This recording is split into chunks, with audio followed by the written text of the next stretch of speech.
We are in danger of going into terminal decline unless we're prepared to stand up for the right values. Geez, I was quite enjoying life before I started to talk to you. What are your thoughts on Australian politics and our new PM, Anthony Albanese? He's sort of a bit left of centre. Well, look, the message is, and I've been involved in international global politics for 25 years. I've done more politics outside the UK than I've done within it. And there's a very, very simple lesson that I've learned.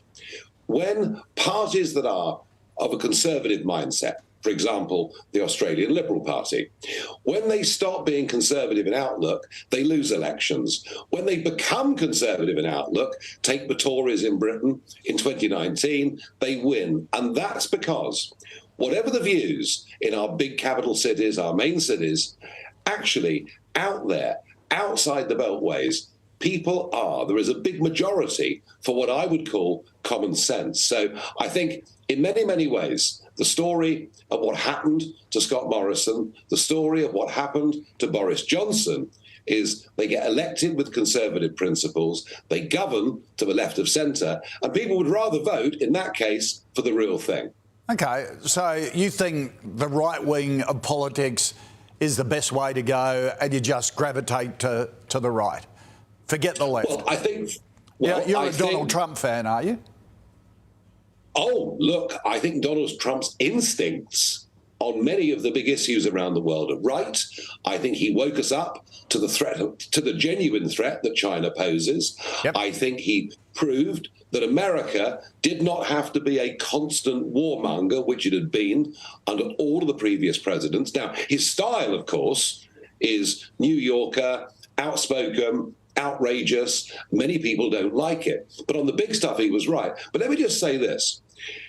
Free markets, genuine capitalism, as opposed to global corporatism that we're currently living in, genuine capitalism that gives ordinary men and women a chance in society to do their best for themselves, to employ people, to pay taxes, that system always outperforms state-run companies and state socialism. Sure. What should we do about China?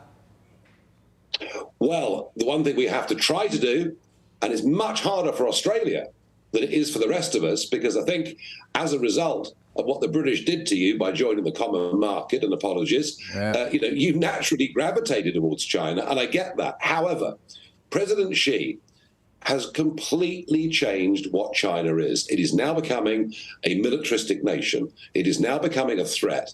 It is now becoming, we'll just look at Hong Kong and how they view human rights, how they view freedom of speech. Yeah. What we have to try and do is make ourselves far less dependent upon it. And that doesn't happen without some degree of economic pain, but I do believe we have to do it. Nigel Farage, thanks for joining us. Appreciate your time.